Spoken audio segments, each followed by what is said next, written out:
Well, a couple things are going to happen today. My wife has a power commander on her bike, and it is not adjusted for old folks. It's adjusted for young folks that like to blast from one stop sign to another. And it backfires and pops constantly. It's just tuned up way too much for our liking. So I contacted Power Commander. Let me get my chair out.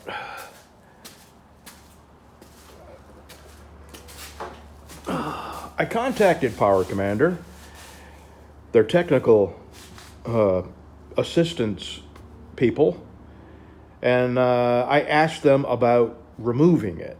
And he said I could remove it, but I would have to put stock pipes back on and stock breather because it would revert back to its factory settings, and those settings depend on factory equipment.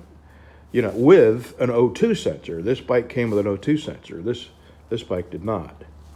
That's a '09. This is a 2015. So I have no idea why one came with it and the other didn't. I don't know. Maybe because it's such a big engine. So anyway, he told me that I could download software from their website and I could readjust all the operating parameters on this myself with just a laptop and a USB and a mini USB on the other end cord. So I got online and I couldn't even figure out how to download the software. So my wife and I, we just agreed that one of these days we'll run across somebody that knows how to tune these, and we'll just ask them to tune it for us or pay them to tune it for us.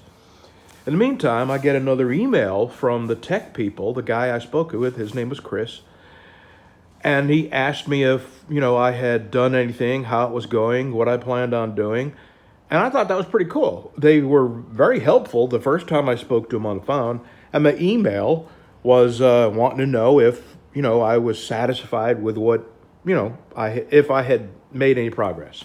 So that was pretty cool. And I sent them an email back saying, no, it's embarrassing to say, but neither my wife or myself, we're baby boomers and technology comes really hard to us, and we couldn't even figure out how to download the software. So if we couldn't do that, I doubt we would be able to reprogram this. So I told him my plan was just to find somebody that knew how to do this and pay him to do it. So he called me within a few minutes of me replying to his email. And he said, look, you can do this. I can walk you through it from start to finish. So, okay.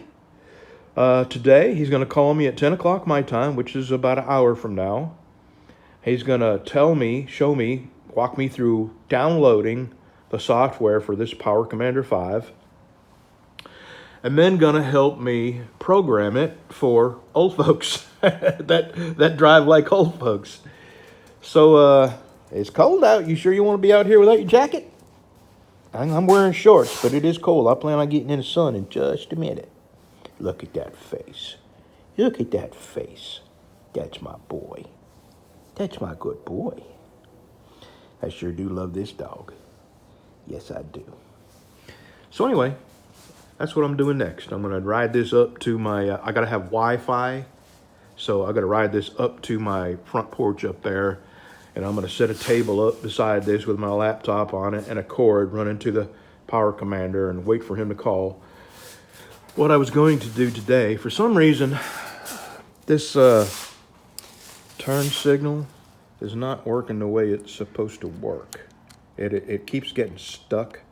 Like, right now I can move it, but for some reason when I'm rolling, it doesn't. And I've read that these Honda turn signals, the switches, have this problem, and it revolves around the factory grease they put in around the switch. It gets hard and cakey, and what people do is just drop that screw. I think there's another one somewhere. But anyway, you just take this apart and you dig out all the old grease, and then you spray it down with some silicone, and that's supposed to free this up. So when you're turning right, you're supposed to be able to push this right, and when you make your turn, press that like that, and it cancels it. And it works about, 1 out of every 5 times. And most of the time yesterday, I just gave up using it because I couldn't budget one way or the other. So that was what I was going to do today. On my seat, I broke my tailbone. I have herniated discs in my lower back. I have ribs that keep dislocating out of my spinal area, and I have to go to a chiropractor and he puts my ribs back in. I know that sounds weird, but that's what's happening. I have 3 herniated discs in my neck, so I have really terrible back trouble. And most people would say, well, why are you riding a freaking motorcycle, you nut? I have back trouble whether I'm sitting on a motorcycle or sitting in this chair or sitting at my house or sitting in my knife shop. I just deal with the pain, and I try not to let it stop me from going places and doing interesting things and enjoying life. I do have to make some special accommodations, and that's what I got to do to this seat. I got a big butt. I'm a huge fat guy, so my tailbone would probably hit in this area of the seat. What I plan on doing, if I had strong enough hands, my hands, I'm having trouble with my hands too. God, I hate to just keep complaining about problems, but I'm having some real arthritis problems in my hands. Otherwise, I would take the seat off, pull the staples out from the upholstery, cut the foam out that I want to avoid from hitting my tailbone, and then staple the seat back. But I don't think my hands are strong enough to pull this tight enough to staple the upholstery back on the seat. So I haven't decided yet, but I think I'm going to take the seat off, go through the plastic in the back, cut it out, dig the foam out, and then weld the plastic back on with a soldering iron. Because I can do that, and not hurt my hands. So first, I'm going to get on that motorcycle and bring it up to the house, and we'll see how that goes. And if that goes pretty quick and I got time left, I'm going to take this apart and clean the grease out of there and then spray it down with some silicone sealer, silicone lubricant. And then I may get my seat off and try to work on that. Okay, let's get up to the house. All right, I got my little table there where I'm going to set my laptop. This is the Power Commander 5. I got my little mini USB plugged in there. And I just discovered 2, what looks like buttons up here. I don't know if that's something I'll need to use or not. But so I got my cable over there.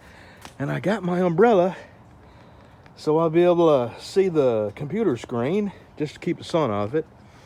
And somebody gave me this umbrella, and I really appreciate it. I have used that a lot. So I got 2 umbrellas, actually.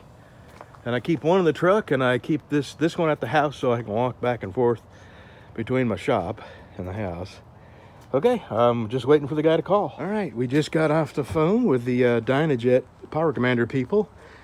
And I hooked up with a laptop, and he discovered immediately that the fuel map was wrong for these pipes. So somebody had this Power Commander mapped for a different set of pipes, and then later somebody added the different pipes, and the fuel map was all wrong for it.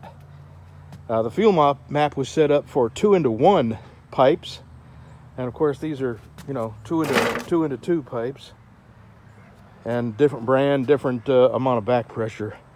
So he said this should eliminate the decel and make it a much smoother ride. So I'm fixing to put the seat on, put my helmet on, and go for a little spin. We'll see.